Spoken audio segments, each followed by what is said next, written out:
한빛원전 1호기 정기검사 과정에서 이상이 발견돼 원자로를 정지시켰습니다. 지난 10일 발생한 한빛 1호기 원자로의 수동 정지와 관련해 조사를 확대합니다. 시민단체 등이 우리는 제2의 체르노빌 사고를 겪을 뻔했다면서 반발하고 있는 그런 상황입니다. 원자력.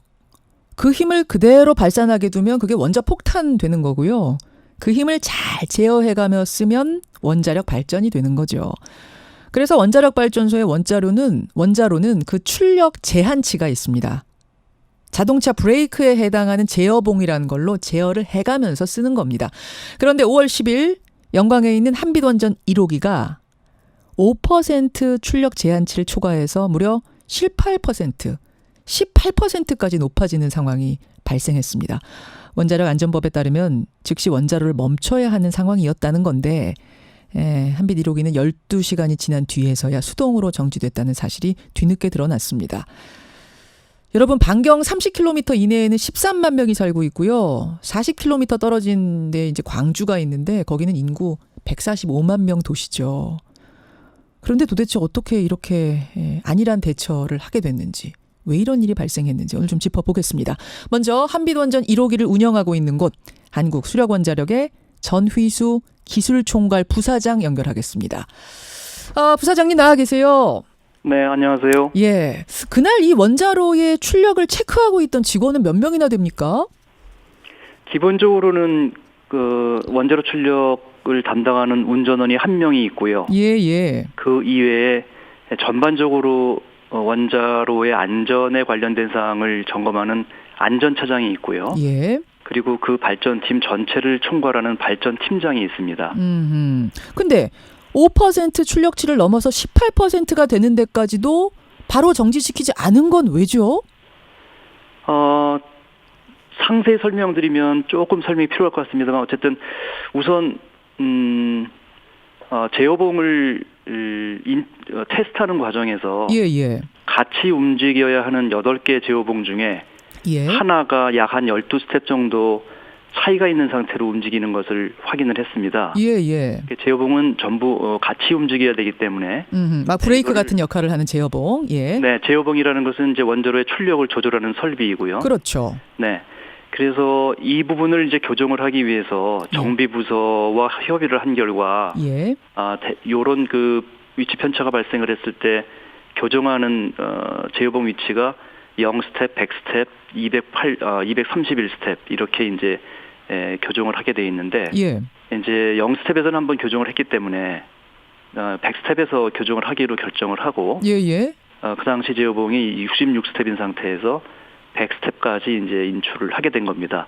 그런데 이제 그 원자로 운전원은 지금 현재 사건 조사가 진행 중이기 때문에 최종적으로 다시 확인이 돼야 되겠지만 어쨌든 66스텝에서 100스텝까지 인출을 하더라도 특별히 원자로 출력에 문제가 없다고 이제 계산을 했는데 그 계산이 아마 좀 잘못됐던 것 같습니다. 어쨌든 그런 상황에서 100스텝까지 인출을 하면서 이제 원자로 출력이 18%까지 올라가게 된 것이고 제어봉을 그 18% 가까이 갔을 때 옆에서 감독을 하고 있던 발전팀장이 원자로 냉각제 온도가 올라간 것을 감지를 하고 제어봉 삽입을 지시를 했습니다.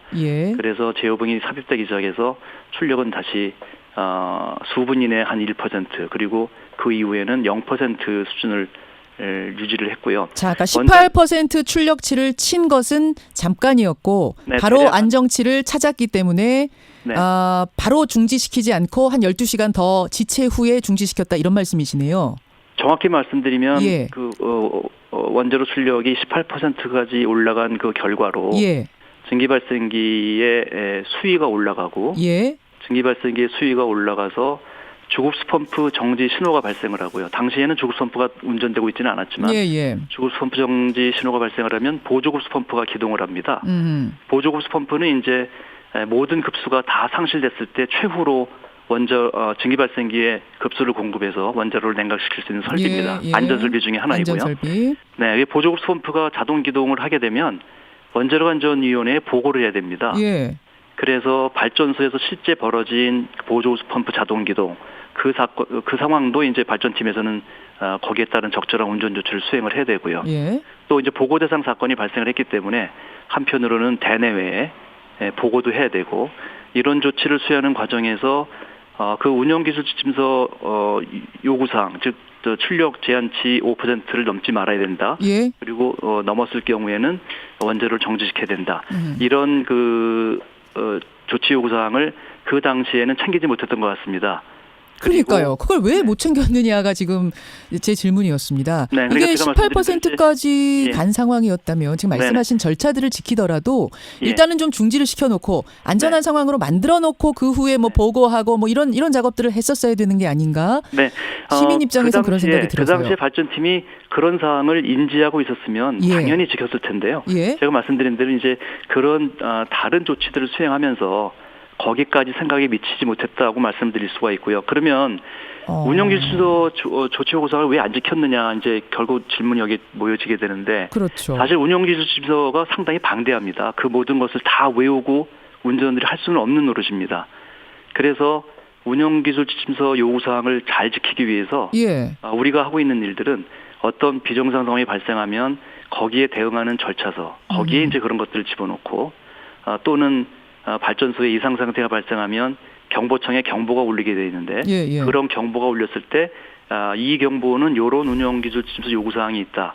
이런 것들을 다 절차에 집어넣어서 사람의 기억과 역량에 의존하는 것이 아니라 그런 프로세스에 의해서 지켜지도록 계속 노력을 해오고 있습니다. 그럼 이 상황에서는 경고가 울리지 않았습니까? 이 상황에 대응하는 그런 프로세스는 없었습니다. 만들기가 상당히 좀 어려웠는데요. 아니 그러면요. 모르겠습니다. 제가 뭐 이 부분을 잘 아는 전문가가 아니어서 이런 의문이 드는 건지는 모르겠습니다만 부사장님.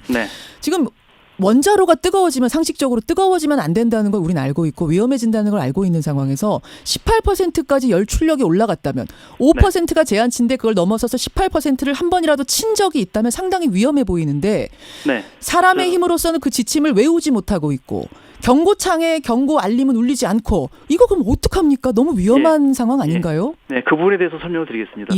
앵커님, 이 원자로는 100%까지 출력이 허용되는 원자로입니다.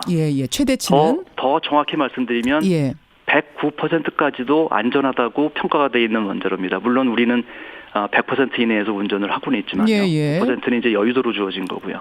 그러면 100%까지 출력이 허용되는 원자로인데 왜 5%를 제한하는지 사실 그 배경이 좀 배경을 좀 알아볼 필요가 있죠. 그런 조건에서 5%를 넘지 말라고 하는 이유는 이제 제어봉이 원자로를 조절할 수 있는 능력을 가진 그런 설비인데 정상 운전 중에는 이 제어봉이 배열이 되어야 하는 여러 가지 원칙이 있습니다. 그런 배열의 원칙을 가지고 정상 운전을 하게끔 돼 있습니다. 그런데 제어봉의 그 제어 능력을 측정하는 그런 지금과 같은 0출력을 유지하면서 출력이 0인 상태에서 제어봉의 제어 능력을 측정해야 하는 단계에서는 정상 운전 중에 유지해야 하는 그런 원칙들을 벗어날 수밖에 없습니다. 지금은 그러니까 여러분 시험 가동 중에 벌어진 일이라는 건 이제 감안하고 듣겠습니다. 다시 말해서 제어봉이 들어가고 나오고 뭐 이러는 과정에서 어떤 곳은 출력이 아주 올라가고 어떤 곳은 출력이 아주 낮아지고 그렇습니다. 그렇지만 전체적인 출력을 5% 이하로 제한을 한다면 제 아무리 출력의 어떤 그 찌그러짐 현상에 의해서 높이 올라가는 곳도 100%대 제한하는 그런 출력보다는 훨씬 낮을 수 있다, 낮게 지켜질 수 있다. 그런 배경에서 5%로 제한하는 겁니다. 그러니까 제어봉 배열이 정상 배열을 마구 벗어났을 때만 5%의 제한치가 적용이 요구되는 것이고요. 이 경우에는 제어봉을 뽑으면서 출력이 18%가 올라가는 것을 인지를 하고 제어봉을 곧바로 삽입을 했기 때문에 그 이후부터는 사실은 5%의 제한치는 의미가 없는 겁니다. 그러나 저희들이 그런 어떠한 단계에서도 운영기술서 적용 요구사항을 잘 파악을 하고 거기에 따라서 적기 조치를 취하지 못했다는 점에 대해서는 반성을 하고 있고요. 이런 경험을 통해서 어떻게 하면 프로세스를 통해서 이런 것들이 지켜질 수 있도록 해야 될지 그런 것들을 저희들이 계속 보완을 해오고 있습니다. 지금 우리 부사장님 말씀은 어떤 건지는 알겠습니다.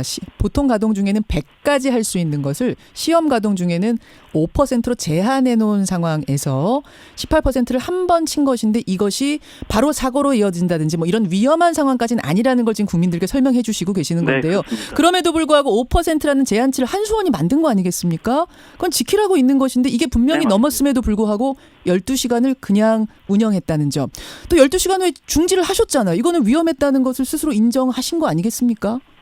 그렇지는 않고요. 그러니까 행정적으로 지켜야 될 것을 제때 지키지 못했다는 점은 여전히 저희들이 뭐 반성을 해야 될 부분이고 그것을 고치도록 하겠습니다. 그러나 그 상황이 원자로의 안전성에서 어떤 측면이 있었느냐는 점을 말씀드린 거고요. 알겠습니다. 또 하나의 의문점은 이 제어하는 과정에서 무면허 정비원이 제어봉을 조작했다 이런 의혹도 있던데요. 한수원 측에서는 입장을 냈더라고요. 옆에 면허를 가진 감독자가 같이 있으면 괜찮다라는 규정이 있다. 같이 있었습니까? 네, 그렇습니다.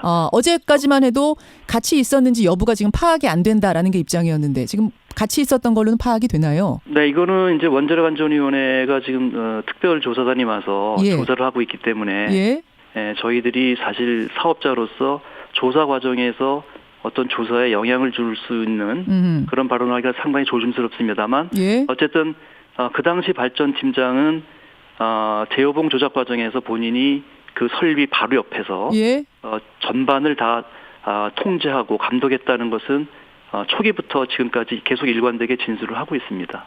부사장님, 한빛 1호기 지금 사고가 이것뿐이 아니었잖아요. 진짜 안전한 건가요? 괜찮은 건가요?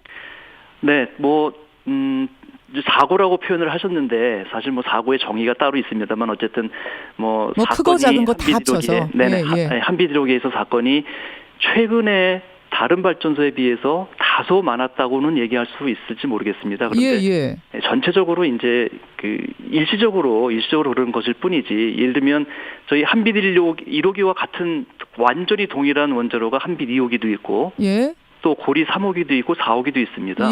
그러면 그것을 운영하는 한수원이라는 회사는 똑같은 회사이기 때문에 같은 예를 들면 운전액에 대한 교육도 사실 같이 시키고 있고 그래서 한빛 1호기가 특별히 사고가 많이 일어나야 될 그런 요인이 있다고는 생각지 않습니다. 그러나 어쨌든 이런 것들을 운전 경험으로 해서 발전소의 역량을 더 끌어올리고 이런 것들이 예방될 수 있는 노력은 지속적으로 기울이도록 하겠습니다. 특별히 이번 같은 경우에는 사실 정비원의 제어봉 조작 문제는 말씀드린 대로 이제 법에서 허가하는 부분도 있긴 있습니다만 우리 회사의 원칙은 기본적으로는 면허를 가진 운전원이 하도록 하고 있습니다. 아니 거기 면허를 가진 사람들 분명히 있을 텐데 왜 그거 면허 가진 사람은 옆에 있고 무면허 직원이 거기 가서 그걸 그 중요한 걸 관리하고 있는지 국민들은 납득이 잘 안 가요. 그다음 이제 제어봉 제어 설비는 그 정비부서가 이제 전담하는 그런 설비라서 아마